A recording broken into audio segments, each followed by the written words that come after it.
नमस्कार, स्वागत आहे तुमचं आपल्या स्टडी पॉइंट या यूट्यूब चॅनलमध्ये। तर शिक्षण थांबले, प्रशासन सांगूनही झोपले, आता आंदोलन होणारच। खरं तर महाराष्ट्रातील शालेय शिक्षण व्यवस्था आज कोलमडण्याच्या मार्गावर आहे। शिक्षकांना शिकवण्याऐवजी BLO म्हणजे बूथ लेवल ऑफिसर सर्वेक्षण, नोंदी आणि इतर कामांमध्ये अडकवले जात आहे। प्रशासनाकडून ना स्पष्ट धोरण, ना ठोस निर्णय आणि याची किंमत थेट विद्यार्थ्यांना मोजावी लागत आहे। बघा, एकूणच शिक्षण हा प्रयोगाचा विषय नाही, विद्यार्थ्यांचे भविष्य धोक्यात घालणाऱ्यांना आता उत्तर द्यावेच लागेल। निर्णय घ्या, नाही तर आंदोलन अटळ आहे। बघा, नेमकं अपडेट काय सांगतोय संपूर्णपणे या व्हिडिओच्या माध्यमातून आपण जाणून घेणार आहोत। तत्पूर्वी तुम्ही जर आपल्या स्टडी पॉइंट या यूट्यूब चॅनलवरती जर नवीन असाल तर आपल्या या चॅनलला लगेचच लाईक आणि सबस्क्राईब करायला विसरू नका। चला तर मग वेळ वाया न घालवता नेमकं शिक्षण थांबलंय, प्रशासन सांगूनही झोपलंय आणि आता आंदोलन होणारच, काय अपडेट सांगतोय ते या ठिकाणी आपण पाहूया। बघा, या ठिकाणी तुमच्या समोर पाहू शकता ही या ठिकाणी माहिती आहे, पत्राच्या माध्यमातून हा माहिती देण्यात आलेला आहे। जास्तीत जास्त तमाम महाराष्ट्रातील जे प्राथमिक, माध्यमिक, उच्च माध्यमिक शिक्षक आहेत त्यांच्यापर्यंत आजचा व्हिडिओ पोहोचवणं गरजेचं आहे। पाहू शकता, सत्यजित तांबे विधान परिषद सदस्य महाराष्ट्र यांनी या ठिकाणी हे पत्र लिहिलेलं आहे। दिनांक 17/4/2026। एकूणच या ठिकाणी महत्त्वपूर्ण अशी अपडेट आहे, जास्तीत जास्त या ठिकाणी शेअर करणं गरजेचं आहे। आजचाच हा महत्त्वपूर्ण अपडेट आहे।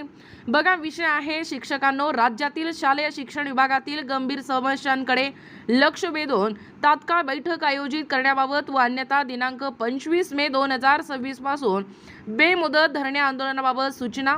बघा सविस्तर महोदय, सध्या महाराष्ट्र राज्यातील शालेय शिक्षण विभागामध्ये मोठ्या प्रमाणावर अंधाधुंदी, गोंधळ व प्रशासकीय निष्क्रियता दिसून येत आहे।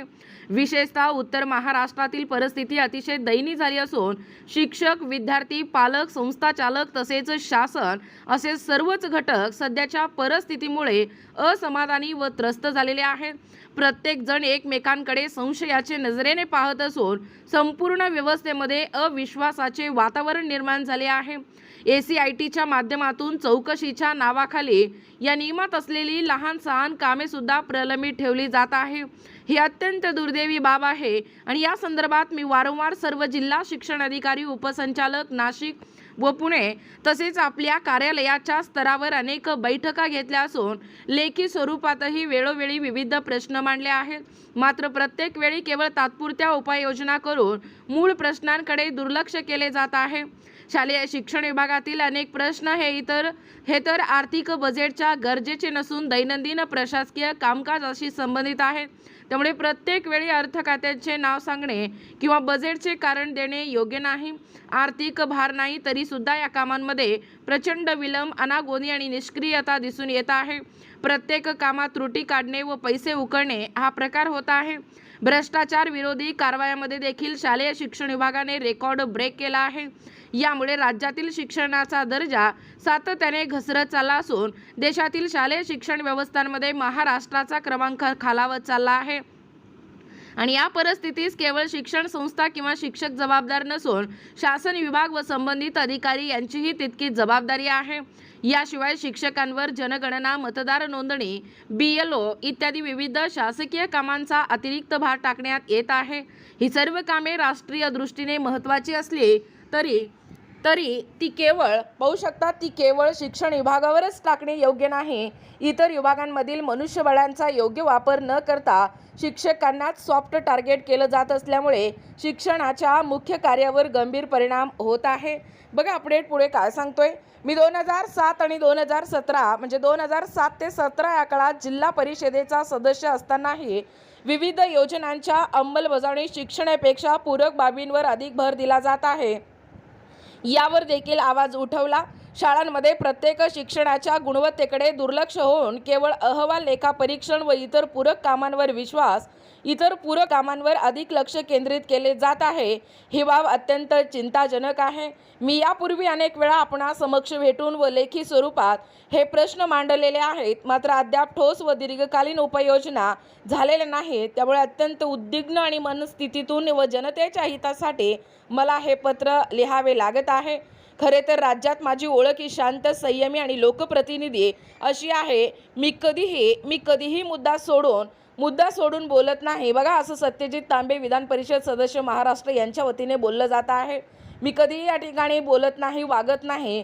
मात्र आता राज्यातील शिक्षण विभागातील या बोगस कारभारामुळे माझ्यातील विद्यार्थी चळवळीतील विद्यार्थी नेता तसेच युवक चळवळीतील युवा कार्यकर्ता मला स्वस्थ बसू देत नाही. म्हणून आपणास विनंती आहे की उत्तर महाराष्ट्रातील नंदुरबार म्हणा, धुळे म्हणा, जळगाव म्हणा, नाशिक म्हणा किंवा अहिल्यानगर या जिल्ह्यातील शालेय शिक्षणाशी संबंधित सर्व प्रश्नांचा सखोल आढावा घेण्यासाठी आपण आपल्या स्तरावर तात्काळ अंतर्गत बैठक घेऊन आवश्यक ती कार्यवाही करावी.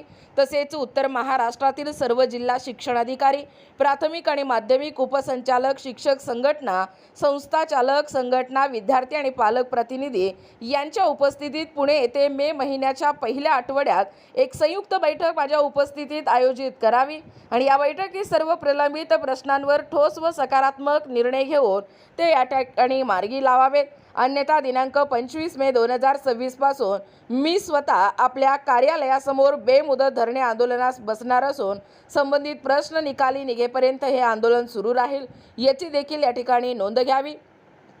आंदोलनातून घडलेला कार्यकर्ता म्हणून कोणत्याही प्रकारच्या दबावाला न जुमानता मी हे आंदोलन शेवटपर्यंत चालू ठेवेल, यावर आपण विश्वास ठेवायला हवा. आंदोलने, गुन्हे हे सर्व माझ्यासाठी नवीन नाही. दिल्लीतील जंतर मंतर व पार्लमेंट स्ट्रीट पोलीस स्टेशनपासून तर मुंबई येथील आझाद मैदान पोलीस स्टेशनपर्यंत शेकडो गुन्हे मी झेललेले आहेत. त्यामुळे आपण या पत्राची गांभीर्याने दखल घेऊन तातडीने सकारात्मक पावले उचलावीत हीच अपेक्षा. अन्यथा आपल्या विभागाशी आणि कार्यालयाशी माझा संघर्ष सुरू होईल. आपला सत्यजित तांबे, प्रति माननीय शिक्षण आयुक्त, महाराष्ट्र राज्य, पुणे. प्रत देखील तुम्ही माहितीसाठी पाहू शकता. दादाजी भुसे साहेब, मंत्री शालेय शिक्षण, व पंकज भोईर साहेब, राज्यमंत्री शालेय शिक्षण, महाराष्ट्र राज्य, सचिव शालेय शिक्षण विभाग, मंत्रालय, मुंबई. बघा, एकूणच अशा पद्धतीने शिक्षण थांबले, प्रशासन सांगूनही झोपले. आता आंदोलन होणारच. खरं तर या ठिकाणी शिक्षण हा प्रयोगाचा विषय नाही. विद्यार्थ्यांचे भविष्य धोक्यात घालणाऱ्या यांना उत्तर द्यावेच लागेल. निर्णय घ्या, नाहीतर आंदोलन अटळ आहे. अशा पद्धतीने विधान परिषद सदस्य महाराष्ट्र आदरणीय सत्यजित तांबे यांनी हा पत्र लिहिलेला आहे. पाहू शकता, आजची महत्त्वपूर्ण असा पत्र आहे. जास्तीत जास्त महाराष्ट्रातील प्राथमिक, माध्यमिक आणि उच्च माध्यमिक शिक्षकांपर्यंत हा व्हिडिओ पोहोचवणं गरजेचं आहे. व्हिडिओ आवडल्यास लाईक करा, शेअर करा आणि तुम्हाला या पत्राच्या माध्यमातून तुम्हाला नक्की काय वाटतं ते देखील या व्हिडिओच्या माध्यमातून तुम्ही कमेंट करा. बघा, अशाच प्रकारे नाविन्यपूर्ण व्हिडिओ पाहण्यासाठी किंवा तुम्हाला जर आमच्या अध्यापनाचे व्हिडिओ पाहण्यासाठी किंवा आवडत असतील तर आपल्या स्टडी पॉईंट या यूट्यूब चॅनलला सर्वप्रथम लगेचच लाईक आणि सबस्क्राईब करायला विसरू नका. भेटूया अशाच पुढच्या पुन्हा नवीन व्हिडिओमध्ये. तोपर्यंत धन्यवाद.